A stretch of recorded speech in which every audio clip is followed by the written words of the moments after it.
In today's video, I'm going to teach you how to make a resume on Overleaf. A quick guide.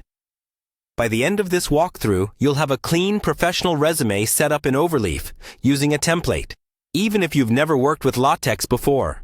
First, open your browser and go to the Overleaf website. If you don't already have an account, go ahead and sign up using your preferred method. It's free to get started, and you'll just need basic login details. If you already have an account, simply log in and you'll land on your Overleaf dashboard, where all your projects are listed. From the dashboard, look for the option to create a new project. This is usually labeled something like New Project at the top or left side of the screen. Click that, and instead of starting from a blank project, choose to create from a template. Overleaf has a large library of templates, and using one is the fastest way to build a polished resume. In the template gallery, use the search bar and type in resume or CV. You'll see a variety of styles appear, from simple one-page formats to more detailed academic CVs. Take a moment to preview a few of them. You can click on a template to see an example of what the final document looks like.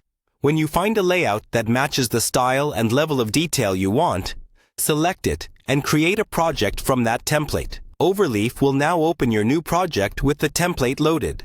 On the left side, you'll see the LaTeX code, and on the right side, you'll see a preview of your resume. The key idea is that you'll replace the placeholder information in the code with your own details. Look for sections like name, contact information, education, work experience, skills, and projects.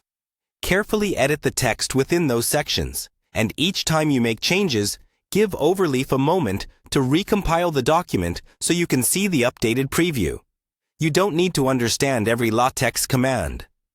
Just be careful not to delete special characters like backslashes and curly braces that define the structure. Focus on updating the text inside the sections that are clearly labeled. If the template includes sections you don't need, you can remove those entire blocks of text, but do it gradually and watch the preview to make sure nothing breaks. When you're happy with how everything looks, download your resume as a PDF. You'll find a download icon or menu option near the top of the editor. Save the file to your computer, and you're ready to use your new Overleaf resume for applications, printing, or sharing.